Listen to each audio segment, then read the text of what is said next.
Time to take a coding break. Howdy, coding pros, and welcome back to another coding break moment with Tam Talk. I am your medical coding coach, coding instructor, and also your reminder to take your coding break.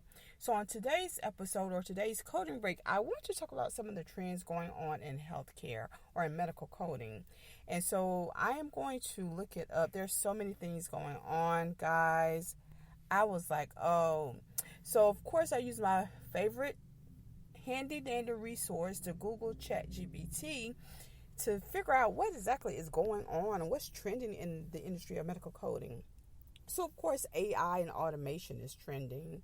Again, AI-driven systems and natural language processing, NLP, are moving from assisted to autonomous coding, analyzing clinical documentation to assign codes with high accuracy and speed. So before you panic, those who are new to coding, this doesn't mean they're replacing medical coders. They are not replacing medical coders. I repeat, AI is not replacing medical coding.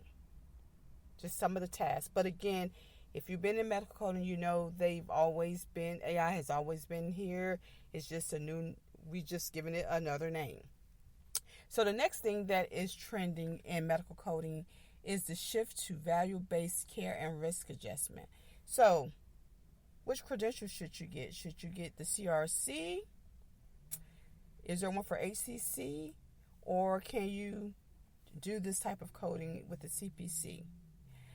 You can do it with CPC, but if you have the means or the time to accrue or to obtain your certified risk adjustment coding credential, do so. So that is another trend that is going on in the industry. The next one is telehealth and coding updates. Y'all, we are our own doctors. I'm just kidding. Yeah, telehealth and coding updates. Coding systems are adapting to new CPT codes for telemedicine, which require specialized complex documentation. So, although we are pretending to be the doctors, do you all remember the show The Pretender? Say, excuse me, are you a doctor today? Well, yes, today I am. But anyway, that's us. So we have to play the doctor and the coder. And again, with telehealth services underway, we just, as coders, we're going to be looking at more complex and specialized documentation, which is for the doctors and the healthcare providers. They have to be more specialized and complex in their documentation, right? Or specific in their documentation. So that's that. The next one is the transition to ICD 11. So it's 9, 10, 11, right? So the industry is moving towards I want to say ICD 10, but ICD 11. It doesn't even sound right coming off my tongue. ICD 11, because I want to say ICD 10. So yes, so the industry is currently moving towards ICD 11, which is designed to be more detailed and digital friendly in comparison to ICD 10. I don't have a lot of information regarding ICD 11, but as I get some, I will definitely be sharing that on our coding breaks. And then, of course, remote work and outsourcing. So there is a significant portion of medical coders who are working remotely, and as they should, because this job or this role can be done remotely.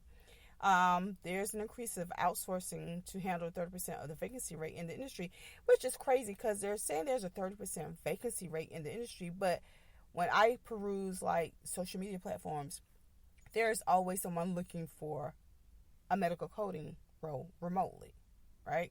So I do more research on that to try to figure out like what's not connecting, because you have people who are looking to become remote coders, and then the employers are looking for or outsourcing the work because there are vacancies.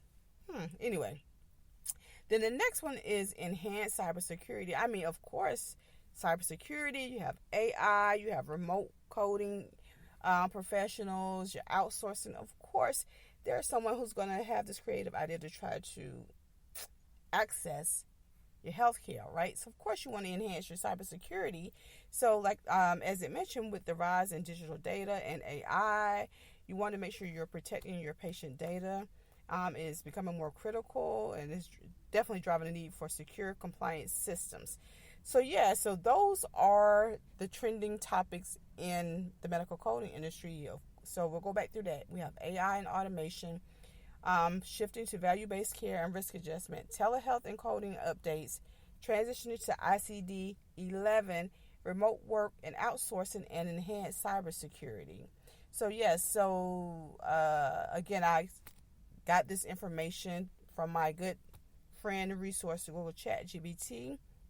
So yeah, so like I said, as I learn more or do my research on ICD, I want to say ICD 10, but ICD 11, I will definitely be sharing those updates on the coding break. So yeah, so that's all that I have for today's coding break. Remember, so if you're wondering how to pivot or how to maneuver or how to even access this industry of medical coding, pay attention to the trends. First, if you don't have your certification, you want to get your coding certification, then you want to try to get into the door of an employer, whether that be on site or remotely, to take in some, to get your feet wet, and then understand that cybersecurity is enhancing by the day. So yeah, so that's all that I have for this coding break, and as always, code on until the next break. Next time, toodles.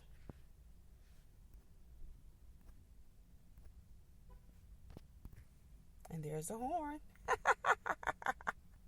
Yes.